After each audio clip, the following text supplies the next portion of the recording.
Hey there, welcome to the LSAT Demon Daily. I'm Matt Dumont, an LSAT teacher and tutor at the LSAT Demon and a 3L at the University of Maryland.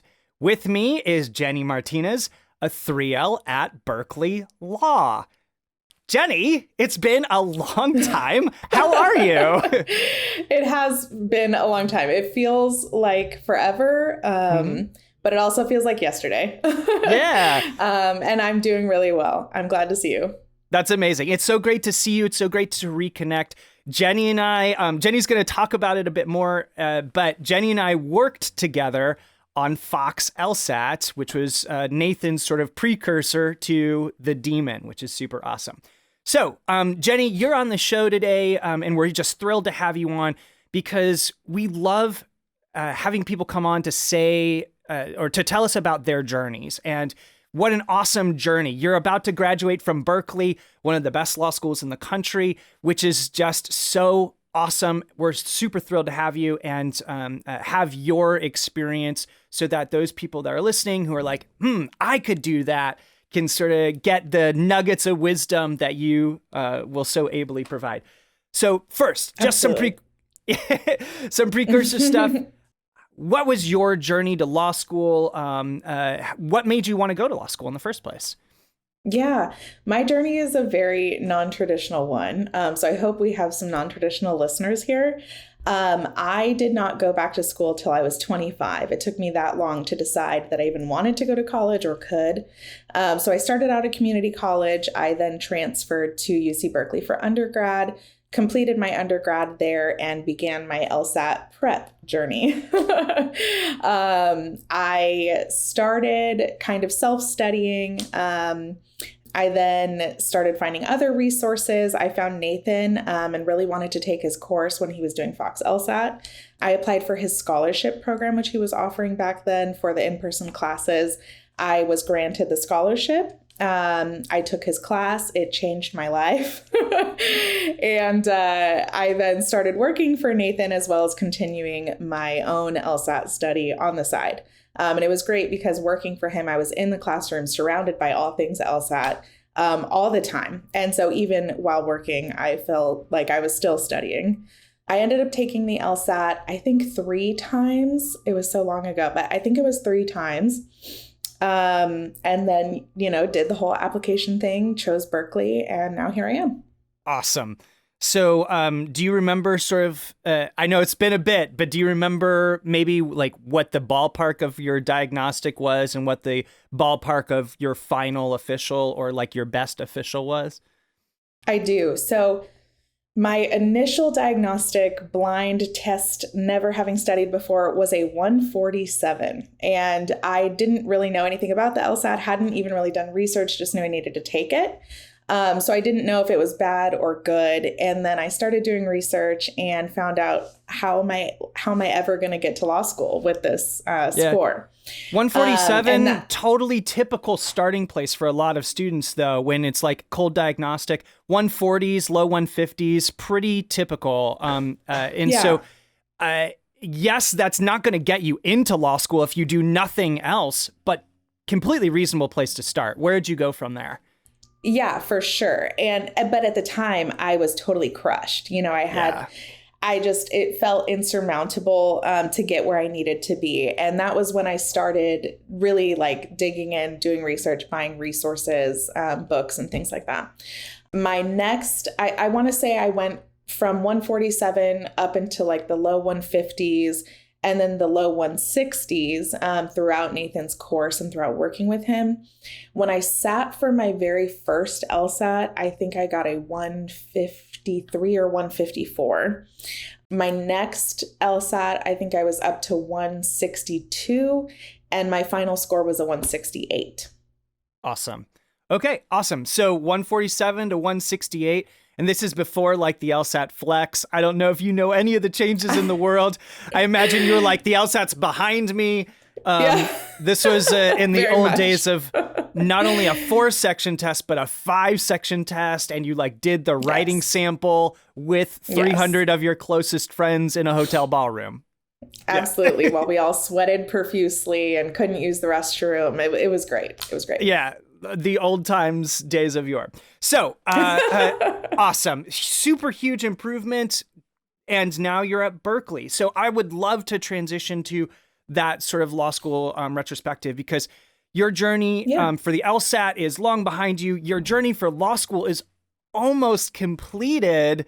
So why did you end up at Berkeley? How did you end up at Berkeley compared to the other schools you were looking at? What made Berkeley your choice? To be honest, it was not a super hard decision for me. I had gone to, like I said, UC Berkeley for undergrad. Sure. And while I was there, I did a thesis in my senior year, and I worked with a law school professor on my thesis. So I was already kind of connected to the law school. I spent a lot of time there. I had sat in on classes. I had worked for other professors at the law school doing research as an undergrad. So I knew the sort of faculty that Berkeley Law had, and faculty was really important to me. As an older student and also as someone with a non-traditional background, I knew I was going to have imposter syndrome. I already had it at undergrad. I knew it was going to be worse in law school. And so who was going to be teaching and instructing was really important to me. And all of the professors that I had the pleasure of interacting with had been phenomenal. All that to say also, I was pregnant. When I applied to school, I had my son about 6 weeks into starting 1L. Wow. That's a journey right there. That's a curveball for 1L year. Yeah, that was rough. And so going into my selection, I knew I needed somewhere where I could compete, truly compete with my classmates, because even though law school can be, a collegial environment, it can also be very competitive. Yeah. And I knew that I was going to have a newborn baby at home, and I knew how important 1L grades were. And so that was a huge decider for me. Berkeley does not do traditional grading. We have PASS, H, and HH. And I knew that that would put me on a more level playing field, because I wouldn't be able to dedicate as much time as my classmates would. So that was a big one. And then also location. I was already here and trying to move across the country or even down to LA with a newborn child was not high on my list of things I wanted to do. Yeah. And I got a great scholarship. So it was kind of a mixed bag of things. Yeah, it checked a lot of the boxes. I've heard other people talk about, because I don't think Berkeley is unique in the fact that they don't have the more traditional 4.0 grading scale, curved competition, all that kind of stuff, where it's pass, honors, or high honors. I believe some of the other schools, even in the top 14, have that. If I remember correctly, don't send in hate mail if I get this wrong, but I believe no, there Yale, are some. Yeah, you're right. I believe Yale is another example of a school that has similar sort of grading. That's awesome. So, okay, you chose Berkeley. What other schools were you considering, or were there other schools even on the radar since Berkeley checked so many of the boxes? Berkeley actually took a surprisingly long time to get back to me. So I, in the meantime, had to very seriously consider alternatives. UCLA was a strong contender, probably my number 2, because I happened to be a finalist for one of their Fulbright scholarships. Yeah. So that would have kind of made it worth it, even though it wouldn't have been the most convenient thing. If I had gotten that scholarship, I think I probably would have gone to UCLA. Makes sense. Georgetown was another one that I was very strongly considering. The scholarship was pretty good, but not good enough to make me want to move across the country. Sure. And California weather's better anyway than DC. Yeah. Yeah, exactly. And USC was another that I very strongly considered. I did get a full ride from USC, but ultimately, once I received my acceptance from Berkeley, it was more worth it for me to stay. Makes sense. Okay, so what's it been like in law school? How has Berkeley been? Has it lived up to those expectations that you were going in with? I think so. Yeah, I do think so. I will say, again, I mentioned this already, imposter syndrome was definitely there, but Berkeley has such a diverse student body in terms of background, life experiences. I thought for sure I was going to be the oldest person in my class. I'm not. Someone who is older than you, I'm like pretty confident that you are not the oldest person in your class. I thought for sure I would be. I thought I would be the only mom. I thought a lot of things, and I was wrong. I have found people who share similar interests as me, people who have families, married with children. And it's been really nice, just kind of cultivating that community and building relationships with people who are also in the same point in their life, because I think law school is, what you make it. And some people are younger and they don't have responsibilities outside of law school. And anyways, it was nice to me that there was an alternative community that I could kind of find and cultivate. That's awesome. And how have the classes been? How's your experience been with those professors that you were, like you said, you chose Berkeley for one of the reasons is because the faculty there is, of course, world class. They can pull some of the best faculty in the world to one of the best institutions in the world. So how has that experience been in the classroom as well? Yeah, it was everything I thought it would be. And like, I hope that people listening to this don't get too like starry-eyed by this, because everybody's take is going to be different. Sure. But I've taken multiple classes with Dean Chemerinsky, and he is just, like you said, he's world class. And he's so approachable, so knowledgeable, and really, I think the faculty all just try really hard to encourage thought and discussion and really open conversation. And I know Berkeley can have a reputation, and that it has not at all been my experience. I think we have a really wide variety of views, and professors do a great job of cultivating those views and helping people to share them. I was a little hesitant as a 1L, I think, just like not really confident yet in speaking or getting involved in discussion in class. But in my 2L year, I said, forget that. Like, I'm actually going to take advantage of this. And I've found that my experience has been better. My relationships with my professors have grown. And the supervisory mentorship that you get from professors is just, it's next level. Awesome. Did you do clinic at Berkeley?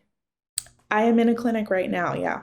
Awesome. What clinic are you doing? I had a great experience in my clinic. It was like transformative. And so I always like to ask about that. So how is your clinic? What are you doing? Which clinic are you doing?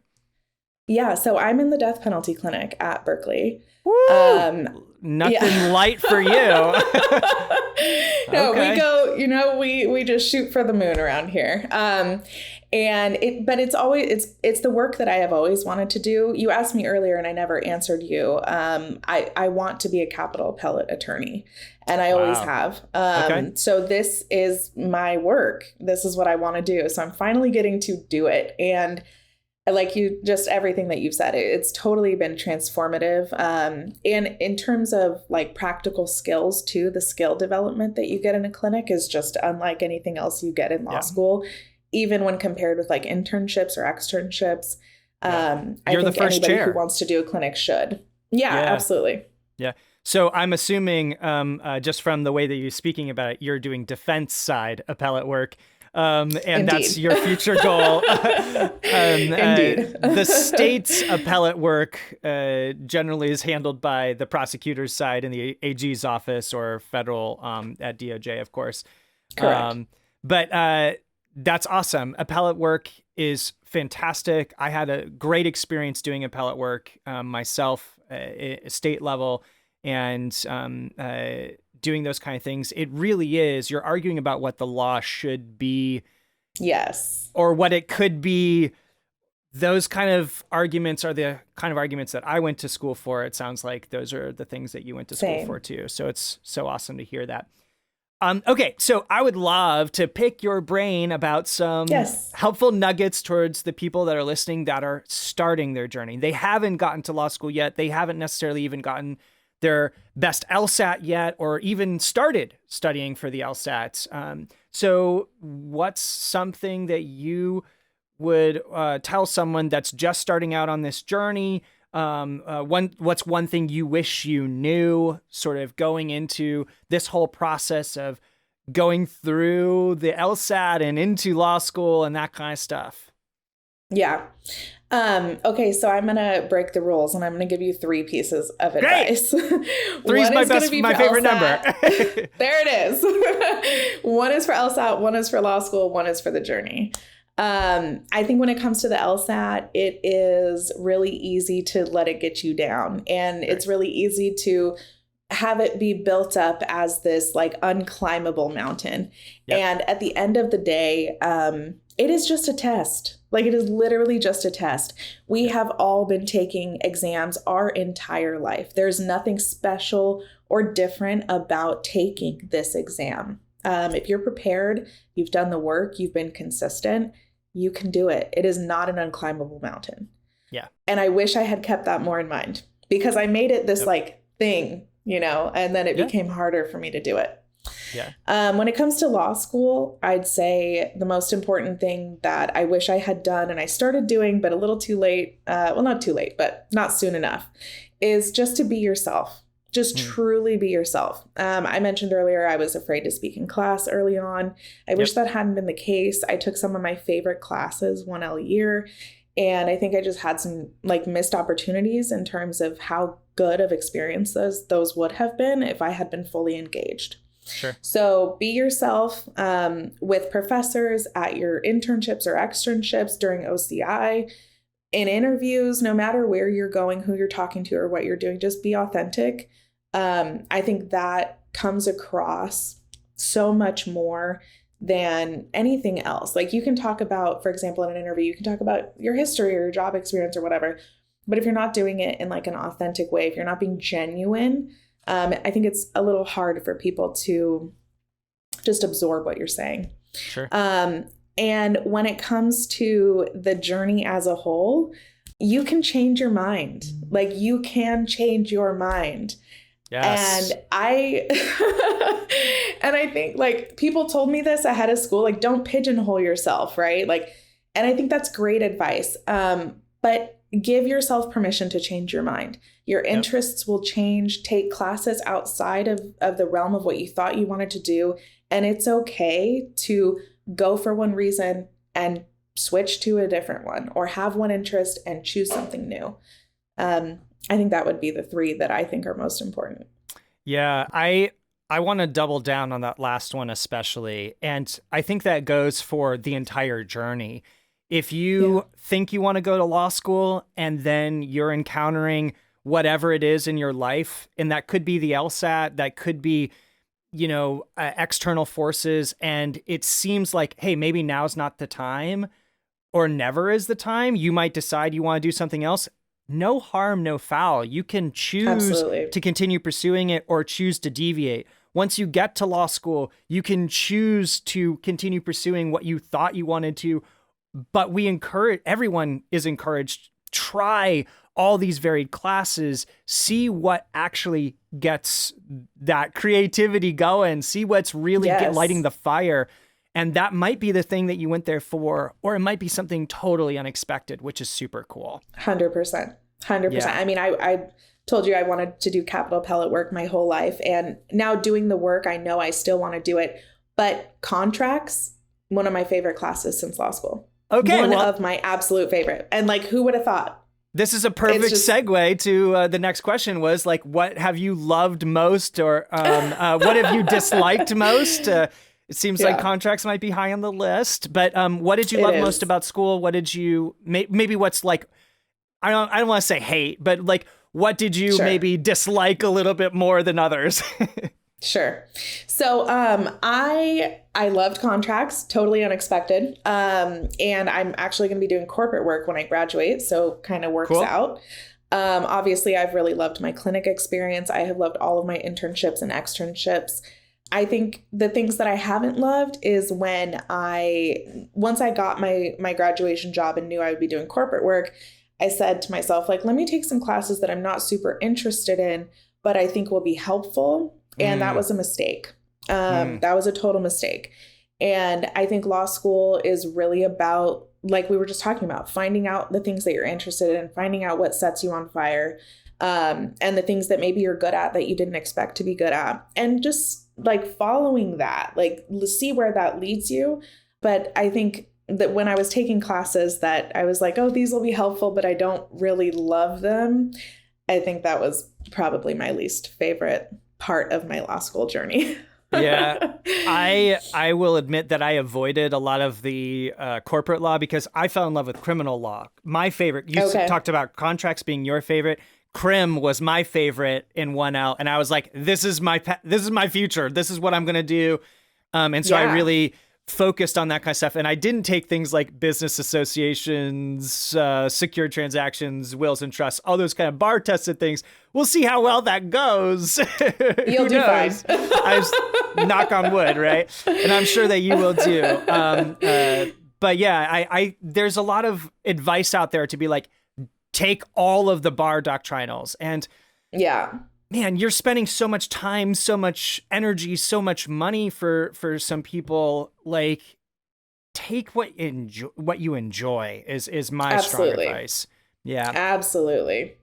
100%. I mean, you have to relearn the bar stuff when you go to bar study anyway. Right. And the doctrinal classes aren't going to necessarily prepare you for the bar version. Like, it's a whole thing. I got a couple more questions, and then we'll sort of wrap it up. But I wanted to find out, you mentioned this about like what your internships and those kind of things were. And so I'd love to find out like where your summer internships were, where your, if you did any during the year, and whether those were geared towards what you're going to be doing after you graduate, whether you did some exploration there, what were your sort of jobs outside? Yeah. So my first summer between 1 and 2L, I worked in dependency law, representing children. And was that at a firm? It was at a nonprofit here in the Bay Area that represents children who are in the dependency system. That, I mean, I'm in the death penalty clinic, right? Like I deal with some heavy stuff, but I've never dealt with anything as heavy as that field. And I immediately learned that is not going to be a field that I can be in. And it might be because I'm a mom, but it was just too much for me. And I think the people who do that work are saints, but I can't do it. And I learned that about myself. Yeah. I thought because I'm a mom, I can do this and I'll care. And I just cared too much. And I think it's really important to know where your limits are. Yep. And that was a limit for me. And then my second year, I was working at a big law firm during the summer.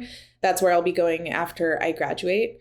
Okay. And then I did an externship during spring of 2L at the Capital Appellate Project here in the Bay Area. And we essentially just help prepare cases for capital appellate attorneys.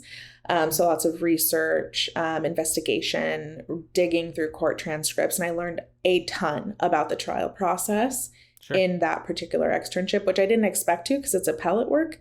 But what happens at trial is so the reviewable important. Error, right? Precisely. So, and all of those things. So I learned all of that. And then obviously this year I'm in the clinic. And I think that wraps it up. I'm pretty sure that's all I've really done while in school. Such good stuff, though. I again, like I've had some experiences. I mean, everyone tries to work in some respect during the summers, but it's also great to put yourself out there during the semesters to get some supplemental like co-curriculars, practical stuff with the things you might be studying in school. And it's just such a great experience. Okay, so you've hinted at what your job is going to be in the very near future. So where are you going? What are you going to be doing for your post-grad? So I will be going to Paul Hastings in Palo Alto. Okay. The Palo Alto practice does two things. We do corporate or we do specifically IP litigation. Yep. I took IP we got to choose an elective our second semester of 1L, and I took IP. Cool. Not for me. I mean, like, I can say like copyright. I love copyright law. And I've really like kind of followed that, and trademark I like as well, but I like copyright the most. But the IP class was kind of like an overview on copyright, trademark, and patents. And patents, now there's your just jam. no way. There's Yeah. I know they say you don't like need an engineering or scientific degree. I tend to think that's helps, not true. I think strongly. Yeah. Yeah. Yeah. So anyways, we do IP lit down there, and that's not me because I'm not doing patent litigation. Sure. So I will be doing corporate work in the corporate department in Palo Alto for Paul Hastings. Okay. So what made you pursue that compared to the death penalty work that you've been doing both as an extern and in the clinic, and sort of what gravitated you towards law school? Yeah. So I think there's a couple things. And this was a question that came up a lot during my OCI when I was interviewing with a bunch of big law firms. They were looking at my resume, which was nothing but public interest work, like criminal defense, social justice. Yep. And they're like, what are you doing here? Yep. And I mean, the very real truth is that law school is expensive, right? Yep. And I mentioned earlier, I got an excellent scholarship to Berkeley, but it's not 100%. And I made that choice. I knew going into this, I'm going to graduate with some debt. I might have to bite the bullet and get a job outside of my ideal career. Maybe forever, maybe I love it, maybe I don't, and I stay for however long I need to stay. So that was a big driver for me. But ultimately, the question that a lot of firms were asking is, what are you doing here?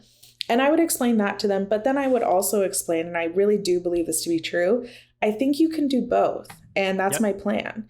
A lot of the partners in the office have been very, very open to the idea of me bringing in the pro bono work that I want to work on.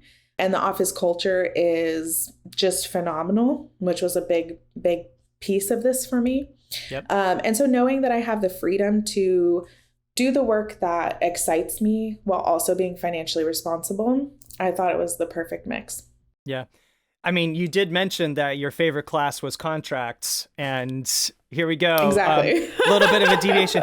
And the reality of finding a job just doing death penalty work that also puts food on the table is one of those sort of like unicorn jobs. It exists, but it's also really, really, really limited. There are not too many of those. And I think you bring up such a great point. There's a lot of attorneys out there who might have, I'm not going to say divided loyalties, but maybe multiple interests. And some of those interests can be accomplished by your pro bono hours, which you're required to do by the various bar associations anyway. All the lawyers are, at least from my experience, like you're required to do pro bono. So why not have it be at a place that's supportive of that also pays your bills? Absolutely. And, some firms, it really comes down to just like, for people who are in the same position, you don't have to give up your public interest dreams and the things you care about in order to, keep the lights on for yourself. You can do both. And some firms are more open and willing to pro bono ideas than others. So some of them really embrace this pro bono culture, and others are just kind of like, it's a thing we do because we are required to, and that's okay too. But it really just comes down to doing your research, asking the questions in your interviews, and finding the place that's going to fit for you. And to sort of bring it back to an idea that we spoke about earlier, you can always choose to deviate in the future, just like you can choose to continue down the law school path or choose to continue down the doctrinal area that you went into law school with. You might do a couple of years of this, love it, and then choose to deviate anyway. That's one of the great things about the study of law, if you really enjoy it. Yeah, 100%. 100%. Amazing. So, any sort of final thoughts, parting wisdom that you might want to throw out there to the LSAT Demon universe? You're giving me too much credit. I don't think I'm that wise, but I think just kind of picking up where you left off about parting ways and changing your mind, I don't think that can be said enough. And if you decide also that something comes up in your life, but you're going to go for it anyway, then go for it anyway, right? You can stick to your plan or you can deviate. It doesn't matter. You can do whatever it is that you want to do. I mean, people think I'm crazy for having a kid and starting 1L, like literally crazy. People are like, you did what? You knew you were going to have a kid and you didn't defer. And there's a lot of people that did defer, and that's okay. That worked for them. But I made it work. And if you decide you're going to make it work and you stick to your plan, you will make it work. But alternatively, if you defer or you change your mind, it's not that big of a deal. So anyways, and I think that kind of ties in with being authentic and genuine and true to yourself too. Just figure out what it is that you want to do and go after it. Awesome. I think that's just such a great place to end this. Great parting wisdom. Jenni, thank you so much for coming on and sharing your LSAT and your law school journey. Absolutely. It's been such a pleasure. Thank you for coming. Yes, of course, Matt. Anytime. We'll see about maybe having a follow-up once you've gotten established in Palo Alto. When I'm a real lawyer. Thanks, Matt. Of course. If you'd like to be on the show, email daily@lsatdemon.com. If you'd like to ask us a question or share some LSAT or law school admissions news. Thanks for listening. And if you want to get a hold of Jenni, you can email her at jmartinez@berkeley.edu. That's jmartinez with an S at berkeley.edu.